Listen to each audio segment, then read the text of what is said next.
Dahulu kala, hiduplah sepasang suami istri yang tinggal di dekat sungai. Suatu hari, ketika sedang mencari ikan, mereka menemukan sebuah telur yang sangat besar. Karena merasa itu bukan telur yang biasa, mereka kemudian membuangnya dan berlalu menyusuri sungai sambil terus melempar jaring. Tetapi, setiap kali jaring diangkat, selalu hanya telur itu yang didapat. Berulang kali hingga hari mulai beranjak sore. Suami istri itu pun memutuskan untuk membawa telur tadi pulang ke rumah. Sesampainya di rumah, sang istri memasak telur dan segera menyajikannya.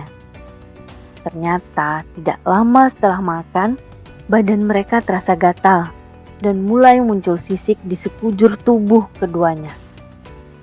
Dan selang beberapa waktu, suami istri itu pun berubah menjadi naga yang dikenal dengan naga laki dan naga bini. Apakah kamu pernah mendengar ataupun membaca cerita tadi? Atau pernah mendengar cerita yang mirip tapi dengan versi yang berbeda?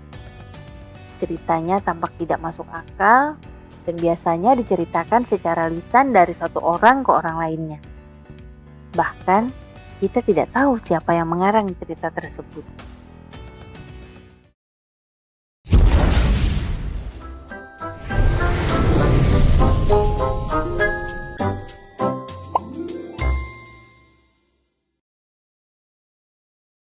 Cerita yang memiliki banyak versi, fiktif, diceritakan dari mulut ke mulut, dan pengarangnya anonim.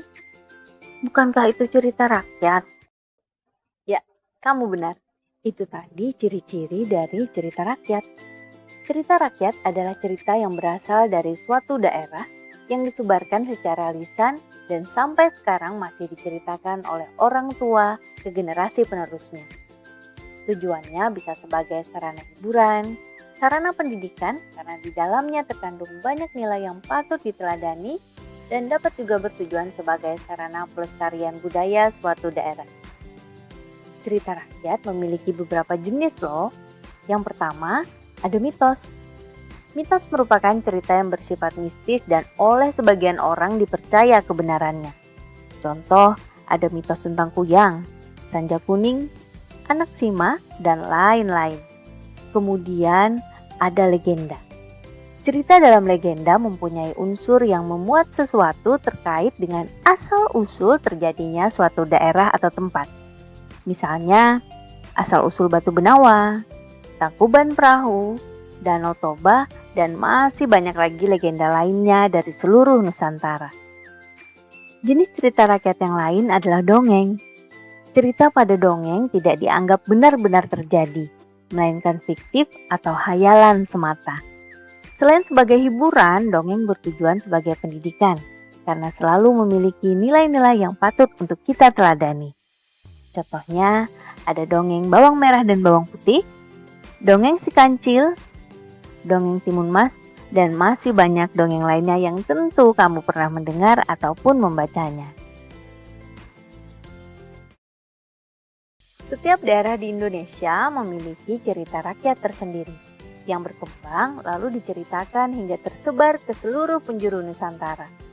Kita tidak pernah tahu siapa yang membuat cerita tersebut karena sudah ada sejak zaman dahulu.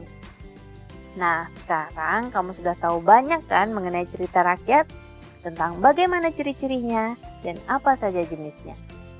Yuk kita cari tahu lebih banyak lagi. Sampai jumpa di pengetahuan baru selanjutnya.